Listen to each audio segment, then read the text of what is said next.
Então, pessoal, vamos resolver mais um problema, né? Agora eu vou ter o seguinte, eu vou ter um duto cilíndrico, que é esse duto que eu estou mostrando aqui, e esse duto ele vai ter uma camada de isolamento. E o que eu quero é obter a distribuição de temperatura desde a superfície interna do duto até a superfície externa do isolamento, né? Então eu quero obter a distribuição de temperatura durante toda essa espessura de material, beleza?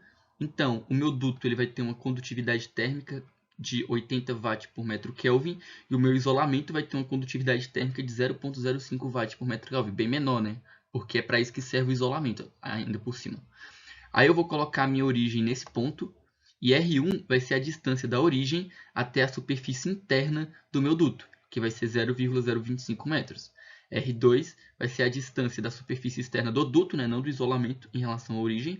E R3 vai ser a distância entre a superfície externa do isolamento e, e a minha origem, que vai valer 0,0575 metros. Aí o comprimento do meu duto é de 1 metro, né?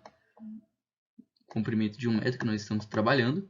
A temperatura T1 aqui na superfície interna do duto vale 307,2 graus Celsius.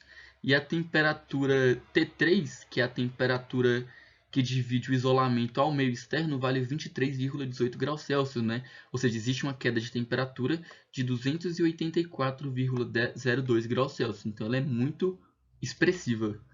Tranquilo? Então, basicamente é isso. Então, vamos desenvolver o método. Aí, beleza. Diferentemente da parede plana, né? O meu fluxo de calor, ele depende do raio. Porque à medida que a gente muda o raio, a gente muda a área, né? E por isso meu fluxo de calor varia. Porém, a minha taxa de transferência de calor é constante. Então, assim, não se não entra em detalhes, né? Só olha a fórmula. Então vou ter a minha taxa de transferência de calor é menos K2πrl dTdr, né? E eu vou escrever dessa forma, que dt vai ser a minha taxa de transferência de calor sobre K2πrl dr. Então note que a grande diferença em relação ao outro método e esse é que nós vamos ter que o raio que a minha distribuição de temperatura, né, ela vai depender do raio. À medida que eu vou percorrendo o raio, então ele vai ter que, as modificações desse raio vão ter que entrar no meu cálculo do dt. Beleza? Então vamos programar para obter essa nossa distribuição de temperatura. Vamos nessa?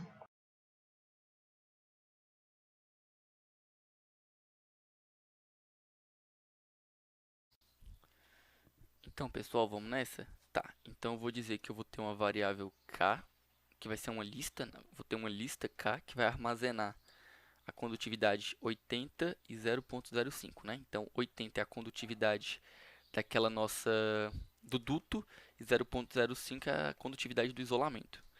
Beleza? Tá. Aí eu vou dizer que L vale 1 metro, 1 metro, né? Vou dizer que vale 1. O meu R inicial é o R1, que vale 0,025. A minha taxa de transferência de calor Qzão vale 121 watts. A minha temperatura que vai entrar no loop é a temperatura T1, né? Porque em R1 a minha temperatura vale T1, que vale 0.025. Beleza? E é isso. Aí eu vou fazer o que? For i in range de 0 até 300 e 325, né? Porque nós vimos que eu precisava dividir o meu intervalo em 325 partes. Tá ok. Aí eu vou fazer esse for. Aí se... tá. Aí eu vou ter que trabalhar com um valor de dt para uma determinada faixa de valores de R, né? E vou ter que trabalhar com outro dt para uma outra determinada faixa de valores de R.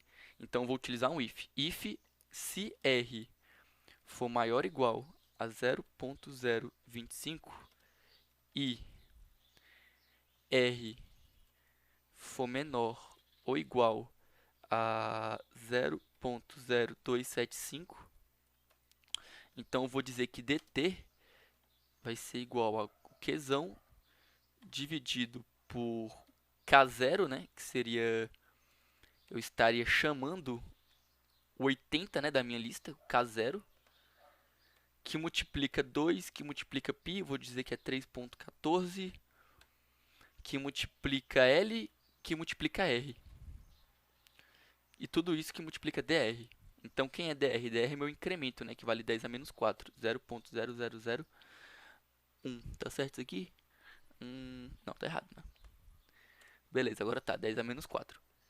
Tá, aí o ELIF vai ser quando o R for maior que 0.0275 e quando o R for menor ou igual a 0.0575, beleza? Aí eu vou estar utilizando esse DT quando o meu R estiver no duto e vou estar utilizando esse outro DT que eu vou colocar aqui agora quando o meu R estiver no isolamento. Aí eu vou trocar aqui a minha condutividade térmica para o isolamento, né?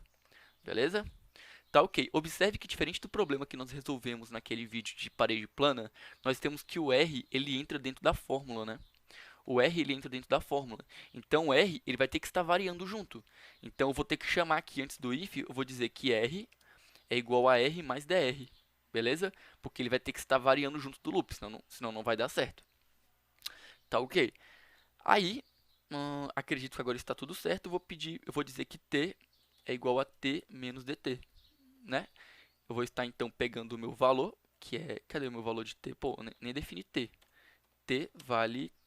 Não, defini não? Não, defini não. Vale 307.2, né? Ou seja, no R1, a minha temperatura vale T1, 307.2. E eu vou estar descontando o dt 325 vezes.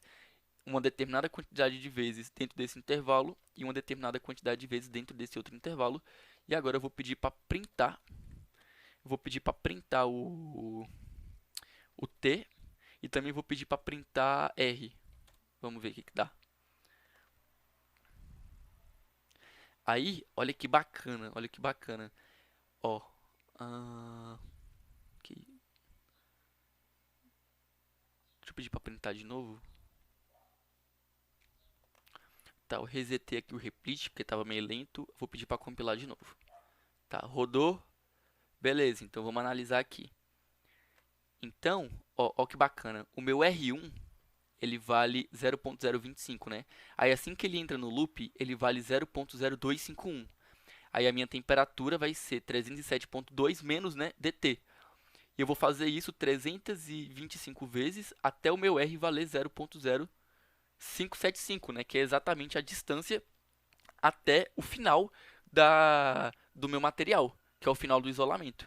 E a temperatura vale 23.3, né, que é uma temperatura muito próxima daquela temperatura que era a resposta do problema, né? Deve ter algum erro de arredondamento no final de tudo, mas tá certo o nosso código, beleza?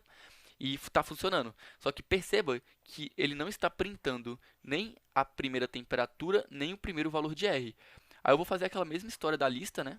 Eu vou dizer que aqui eu vou ter uma lista tesão. E o primeiro valor da lista tesão vai ser o primeiro valor de temperatura. E eu vou ter uma lista Rzão, onde o primeiro valor da minha lista vai ser o 0.025, né?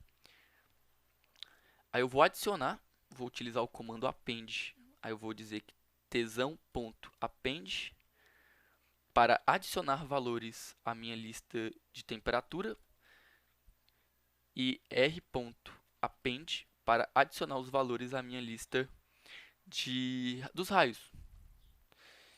E eu vou querer plotar o gráfico para ver como é que está funcionando essa distribuição, né? Tá, então vou utilizar o comando para importar o gráfico novamente. E novamente não bitolem nesse comando porque nós ainda teremos um vídeo para explicar. Então vai ser import matplotlib.pyplot splt. Aí eu vou vir aqui e vou colocar plt.plot r-t, né? E colocar plt.show. E vou pedir para rodar.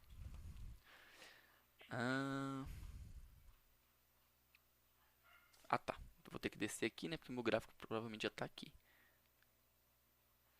Cadê você? Aqui, tá compilando. Será que deu certo? Tá demorando. Tá, deu certo. E já dá pra ver daqui que não é uma reta, né? Eu vou copiar e ampliar esse gráfico e vou falar um pouquinho sobre ele.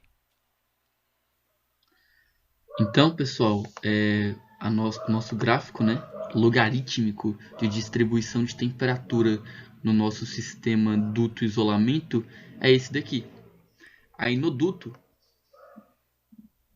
nós vamos ter que a condutividade térmica é muito alta, né, de modo que a transmissão da informação ao longo desse material é muito rápida. Então a transferência de calor, ela é a transferência de calor, ela transmite a informação muito rápido, de modo que a nossa distribuição de temperatura é quase uniforme. Em contrapartida, no isolamento, né, a condutividade térmica é muito baixa, de modo que essa transmissão dessa informação é muito pequena. E esse gradiente de temperatura é muito elevado, né? Então, a diferença entre a temperatura nesse ponto e nesse ponto é muito grande. Aí nós vamos ter esse gráfico logarítmico que vai representar essa queda de temperatura no isolamento, né? Beleza? Então é isso. Espero que vocês tenham compreendido. Muito obrigado por assistir e até a próxima.